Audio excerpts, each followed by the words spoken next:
first do is talk a little bit about the salmon and what I have on here. And I'm just going to move these out of the way. I don't need those anymore. And I'm going to just talk a little bit more about this salmon. This is a wild Alaskan king salmon, which only runs like right now in the spring. It starts running. You can't get it for very long, but it's not called king salmon for nothing. So it's really, really good for you. There's so many other types of salmon: coho salmon, steelhead salmon, a ton of different ones. They're all very, very beneficial and nutritious. But the most important is making sure that you're getting wild fish, because that's the most nutritious. And now there are many ways to cook fish, but for the purposes of this evening, we're trying really hard to make sure that all of our fats stay perfectly intact and very, very healthy. Because as soon as we start to cook with oil and fat, it starts to break down and we are actually creating our own trans fatty acids. And because omega-3 fatty acids are so, they're so tender, I shouldn't say tender, that's a bad word, just X that out. Because they're not very stable. They don't like high heat. They break down really, really fast. They go rancid very easily. So I'm going to do kind of a low heat cooking method. And I just seasoned this really easily with, I have some turmeric on here. I love turmeric a lot. I think it's anti-inflammatory, antimicrobial, antibacterial.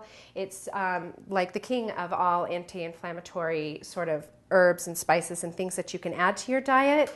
And I love it because it's bright yellow. It makes everything really beautiful. It doesn't have an overwhelmingly assertive flavor all on its own. So it's very easy to just add into things. Like I add it into salad dressings, or I'll like put it on top of anything that I'm grilling. You can do any number of things with it. So I'm going to use this. And then I also put like a little lemon pepper or something like that on there. And what I'm going to do is I'm just going to kind of sort of steam it over low heat so that it doesn't, so it just cooks real gently. So that'll be kind of simmering in the background.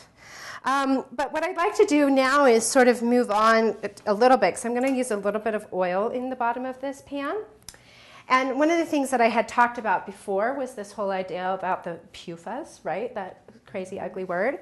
Polyunsaturated fatty acids.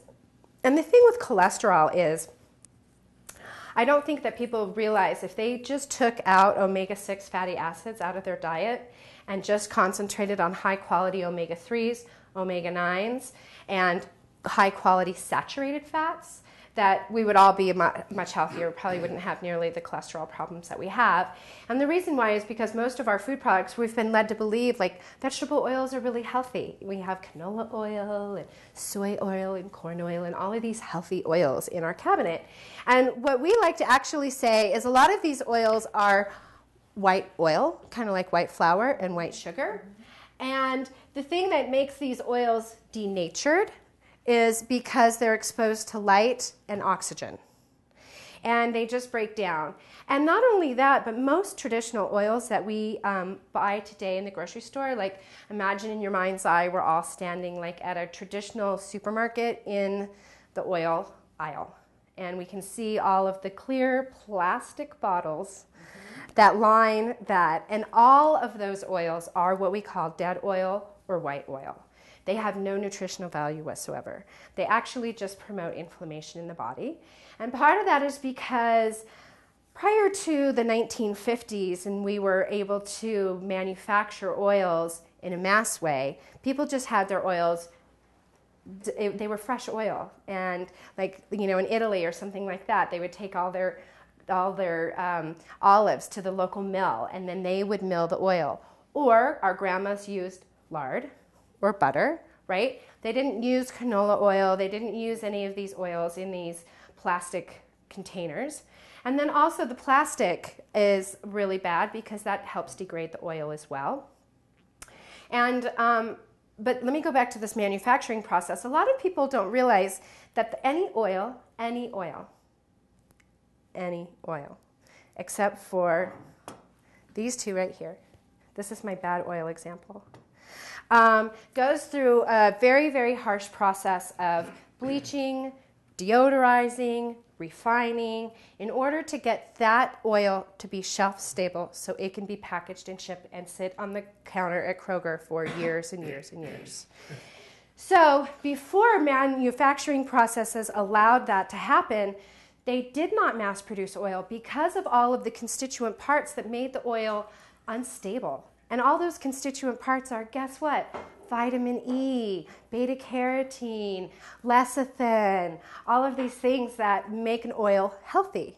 But that's okay because they take it out and put it in supplements so you can go to buy it in a vitamin instead of getting it in your oil where it belongs.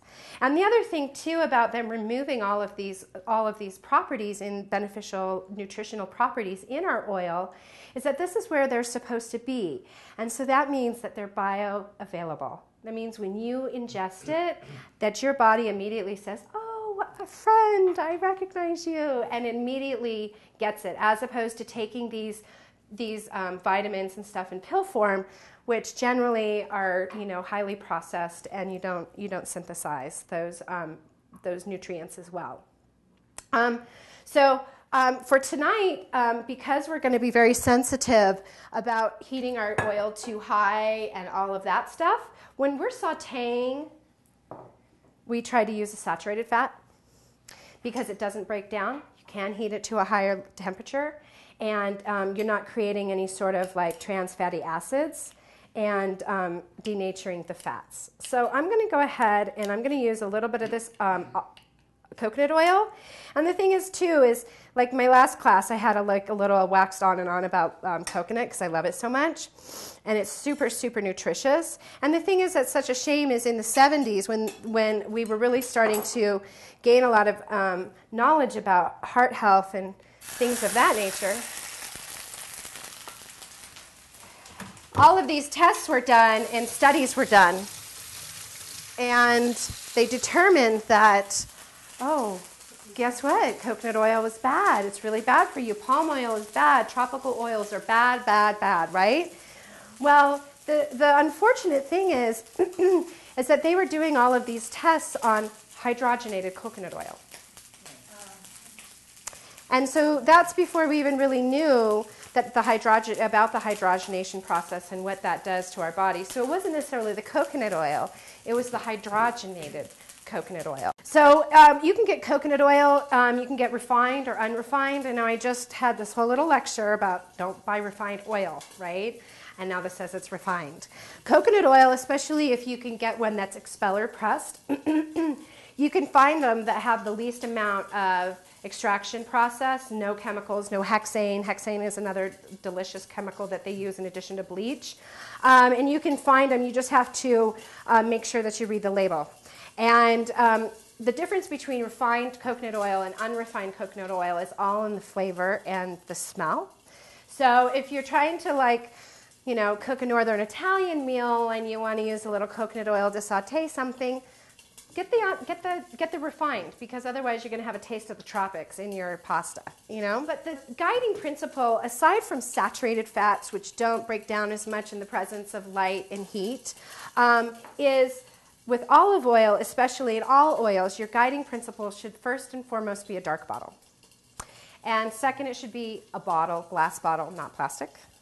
What about those tins, like when you get your olive oil? Even better. Even better. Yeah, so if you can get that, because then it's completely not not exposed to any light or anything like that. And the other little element that you're looking for is you're looking for a word unfiltered, because that means that all the goodness is still in there, and that's exactly what you want. You want it to be cloudy, like if you were to actually be able to look in the bottle and see some of them, you'll find cloudy. This one in particular I like because it has a big thing on there. It says this oil is alive. And it talks all about the beneficial properties and the polyphenols and all of the things that they go to great lengths to make sure stay in the oil. Now, this type of oil is different from this type of oil with regards to cooking. This is what we call a finishing oil. This is something we would never want to cook with. It's good for salad dressings. We're going to use it tonight in our pesto, and I'm going to use it to dress our lentil salad because it breaks down really, really quickly. It's best in its raw state. You can also get another olive oil, like this is just a good, probably decent oil for a medium high heat cooking. you know, just basic, simple high heat cooking if you just want a basic olive oil. But I get the one from Whole Foods that's $3.65. It says unfiltered in the tin. And so that's the one that I use for my everyday cooking if I'm sauteing or whatever and I'm not using coconut oil. And then I save these lovely things for like the tomato mozzarella salad in the middle of summer, or you know, something where you're really going to taste the flavor of the oil. And it's a worthy investment. I mean, this is like a $20 bottle of oil, but hopefully you're just using a tablespoon here and there, and it will last you a while.